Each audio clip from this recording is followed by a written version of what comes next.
Good evening. Good evening. I'm so glad that you all could join me this evening. I hope that you can hear me and that all is well with everyone.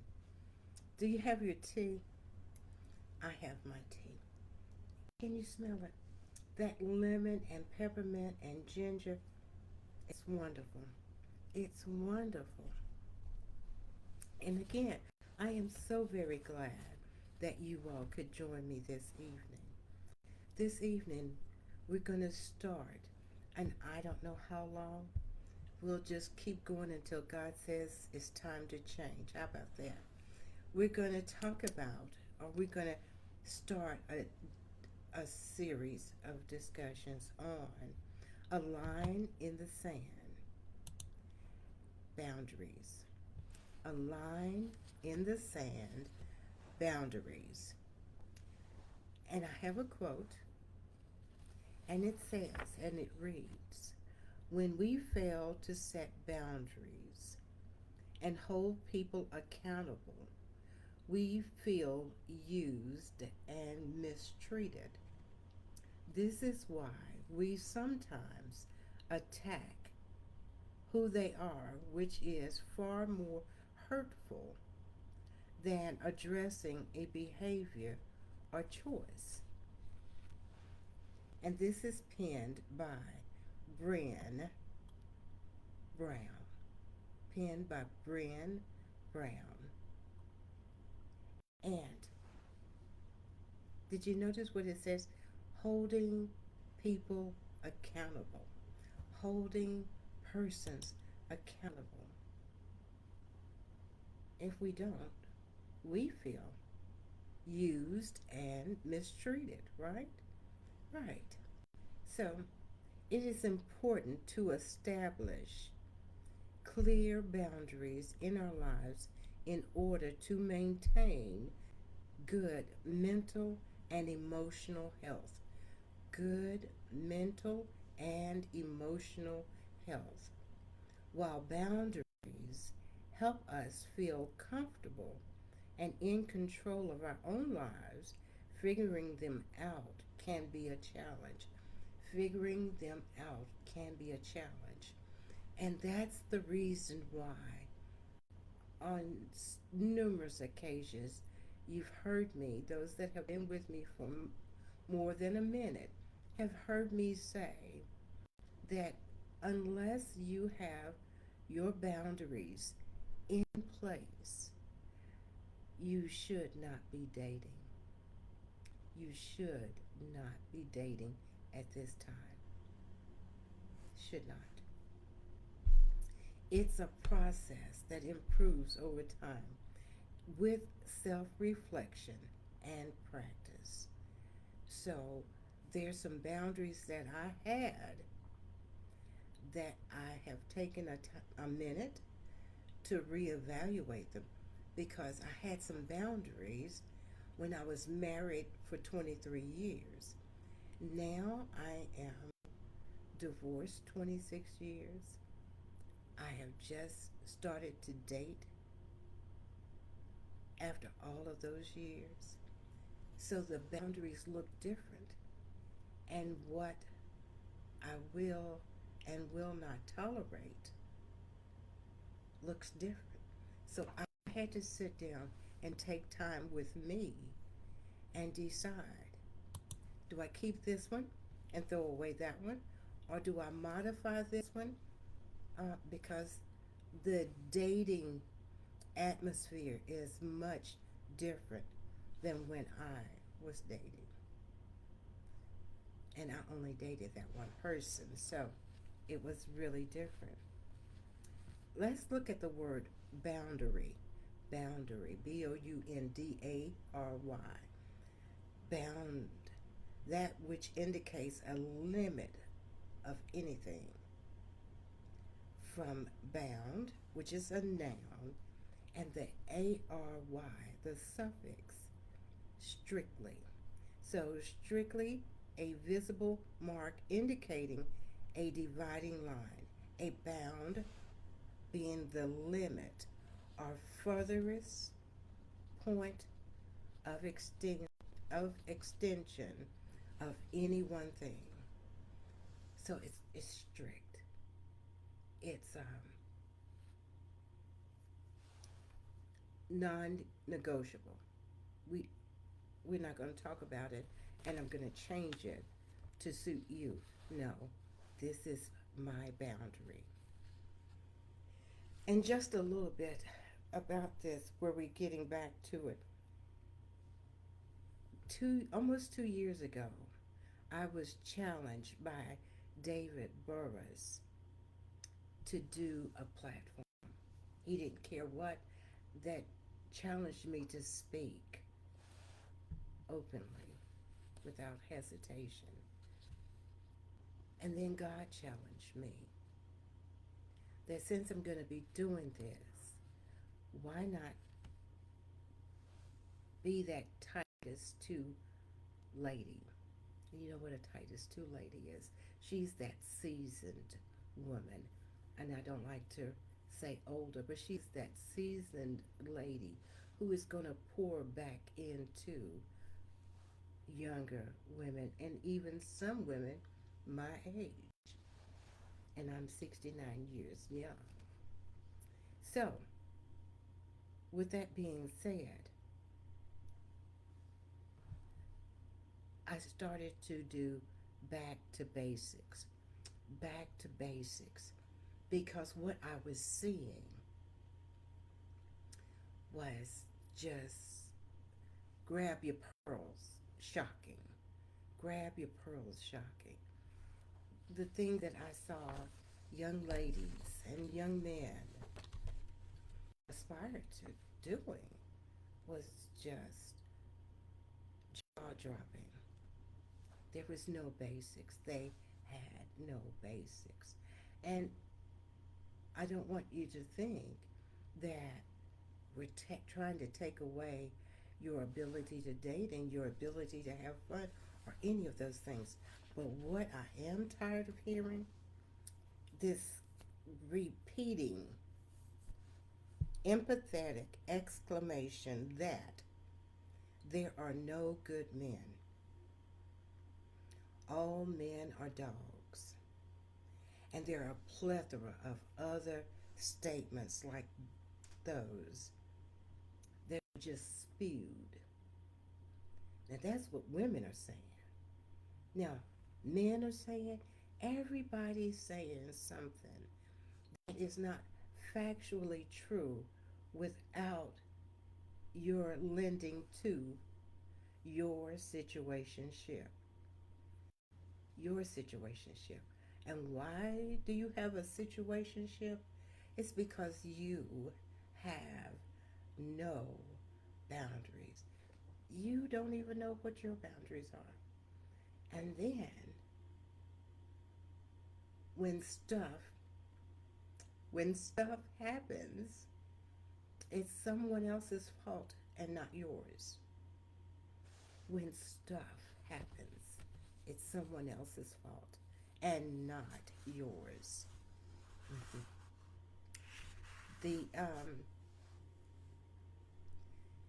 The fact of the matter is, men can't do anything to us, and we can't do anything to men unless what? We allow it. Unless we allow it. And why are we allowing it? Well, there's a sense of desperation. The time clock, your biological time clock is ticking out. All of this stuff, all of this stuff that social media is telling us and that our friends are sharing with us. Go ahead and have your sip of your tea. Preferably, you got the lemon ginger tea because mm, mm, stuff. We have allowed things to take place. We have allowed sleeping with someone on the first night of dating on that first date. We've allowed that. And then when they don't call back the next day or the day thereafter, hence we have all men are dogs and women are this. But you didn't have any boundaries. You don't know how valuable you are. You don't know who you are. Therefore, you keep making this same empathetic exclamation. Oh, and it's not true. It can't be true. They can't if you don't. Boundaries keep you out of toxic relationships. Boundaries keep you out of toxic relationships. Boundaries say, I know my value. That's what boundaries say. I know my value. And I know who I am. And my boundaries are going to help me to teach you how to treat me. And if I don't have boundaries, that means I don't even know how to treat me. So setting boundaries is not negative. A lack of boundaries can create significant issues. Boundaries keep you from being absorbed and abandoning your individual sense of self. Boundaries keep you from being absorbed, losing who you are, and abandoning your individual sense of self. Boundaries help you say in a kinder, gentler tone. Because, see, when we have no boundaries, that's when we get the neck moving, the loud voice. We say hurtful things. But if you have your boundaries in place, your tone and tenor and the depth of what you have to say is different. So setting boundaries helps you say in a kinder and gentler tone, I'm not comfortable in discussing this topic with you. I do not give you permission to do X, Y, and Z, or say X, Y, and Z to me. I will not be spoken to in that manner. I will I will not. You will not. And if this is what you insist on doing, any of these, and as we go along, I'll be sharing some other boundaries. But any of these, be willing to walk. Be willing to walk. Because I can assure you that if you allow them to, whoever, woman or male or female, if you allow them to cross that line in the sand, it will not get better. If they got that far, then they're going to take a little more. You know how they say, if I give you an inch, you'll take a mile? Well, that's what happens when you allow them to cross the line in the sand. And maybe it's because you don't have a line in the sand and they just walk. Remember, you are fearfully and wonderfully made. So do not lose who you are because of your lack of boundaries. And this is not just a woman's statement. You are fearfully and wonderfully made. This is for the men as well. You are. You are fearfully and wonderfully made, and you do not deserve to be misused and abused. That is not what love looks like. That is not what being in a relationship looks like. Be willing to walk. Be willing to walk because I promise you that God has better. And you do not have to endure just to say that you're in a relationship with someone. Be comfortable with who you are. Now, let's take a sip of our tea. And while we're taking a sip of our tea, let's get a life book. What is that? The Bible, yes. Let's get our Bible, take a sip of and digest what has just been said.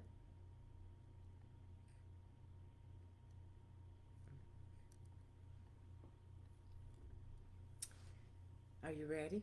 Do you have your life book? Now, let us consider this. Who had boundaries? Jesus. He had boundaries. Sure did. Let's go to John 11. And we all know the story of Lazarus, right? We all know that Martha and Mary were wailing. Lazarus had died. They had sent messengers to Jesus to say that he's died. And Jesus said to the disciples, he's not dead. He's just asleep. But the disciples didn't know that he was talking of a spiritual uh, sleep, a spiritual sleep, yet death nevertheless. He was dead and had been dead for 4 days, and he was good and stinking dead, right? Right. This was allowed so that they could understand nobody but could do what he's about to do, right? So he gets back, he's standing off far, and he calls out to Lazarus. The persons over here, they're wailing, the professional mourners mourning. Why is he over there? Lazarus is in here. No, I'm going to stay over here, but I'm going to summons him. So he did. He did just that. He called for Lazarus to come forth. He did. And what did Lazarus do? Yeah, he came through and he was still wrapped, right? In verse 44, Jesus said to them, unwrap him and release him. So, where am I going with this?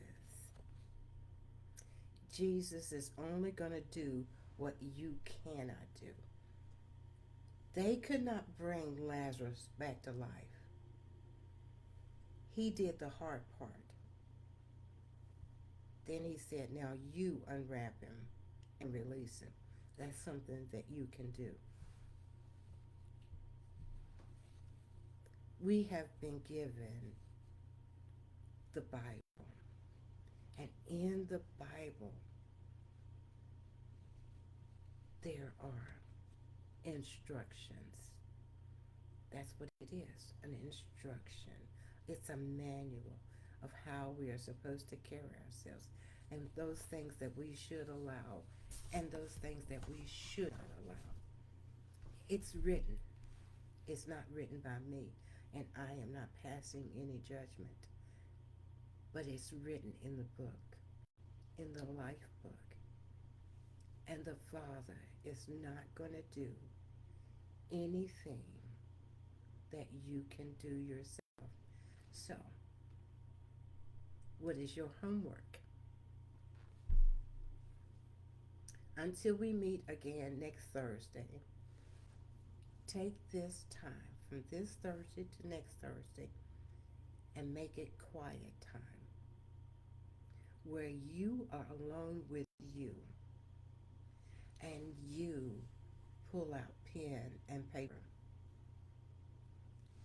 and you talk to you.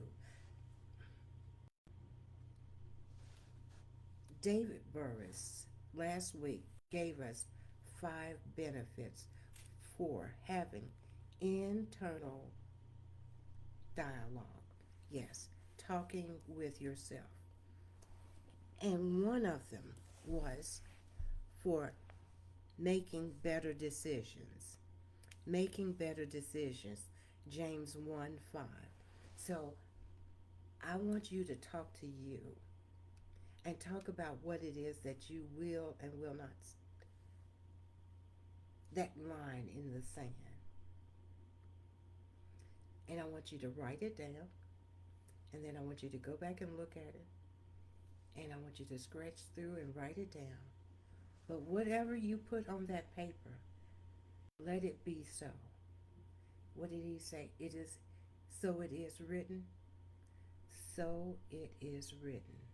Let that be the beginning of you setting boundaries for you, for your children, for your coworkers, for your family members. It's not just about dating, it's all encompassing. So until next Thursday, thank you for sitting with me. Thank you. And I hope that this is just a start for you. And you'll see that you will less and less make those statements that are not fact.